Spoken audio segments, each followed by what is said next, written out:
আমি আছি এখন পটুয়াখালী বাউফলে ১ নং ওয়ার্ড কায়না গ্রামে। এই যে দেখেন দুইটা ঘর পুরে একদম ছাই হয়ে গেছে। দেখেন চালটা পর্যন্ত পুড়ে গেছে। এই যে ছেলেটা যাদের ঘর পুড়েছে এর বাবা নেই, খুবই কষ্টের দিন যাপন করতেছে। ছিল এক ঘর, ঘরটাও নিমেষে পুড়ে শেষ হয়ে গেল। তাই আপনাদের কাছে উদারত আহ্বান জানাই, আপনারা যে যা পারেন, রমজান মাস চলতেছে ভাই, কত টাকা কত পয়সা কত জায়গায় খরচ করেন, যে যা পারেন সাহায্য সহযোগিতা করবেন। আপনার সাহায্যের কারণে হয়তো এই ঘরটা উঠবে, আপনার সাহায্যের কারণে এই পরিবারটা হয়তো ভালো থাকবে, দুমুঠো ভাত খেয়ে জীবনযাপন করতে পারবে। প্লিজ আপনাদের কাছে এদের সাহায্যের খুবই প্রয়োজন, তাই সবাই এগিয়ে আসুন। স্ক্রিনের দেওয়া নাম্বারে এদের সাথে যোগাযোগ করবেন, যে যা পারেন আপনারা সাহায্য সহযোগিতা করবেন। এই যে 3টে ঘর কিভাবে পড়লো যদি একটু বলতেন।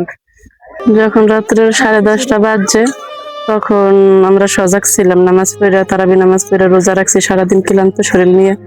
যখন শুয়েছি তখন আনুমানিক রাত্র 11টা বাজছে। তখন শোয়ার সাথে সাথে সারাদিনের ক্লান্তি, তারপর ঘুম পড়ে গেছি। পরে হঠাৎ করে দেখি বন্যার মতো শুধু আওয়াজ হইতে আছে।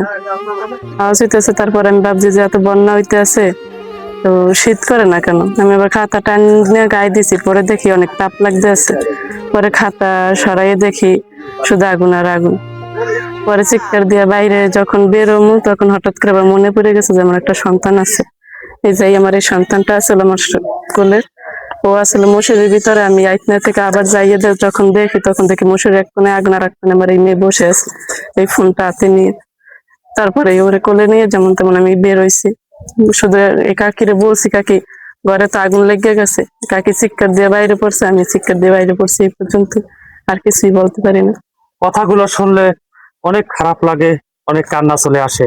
ভাই প্লিজ আপনাদের কাছে উদারত আহ্বান থাকবে, এদের সাহায্যের খুবই প্রয়োজন। যে যা পারেন এদের কাছে আসেন এবং এদের সাহায্যের খুবই প্রয়োজন। হাজারো স্বপ্ন, মায়া ভরা সংসার মুহূর্তের মধ্যেই পুড়ে ছাই হয়ে গেল। ইমরান আহমেদ রাসেল, পটুয়াখালী বাউফল, আমার দেশ টিভি।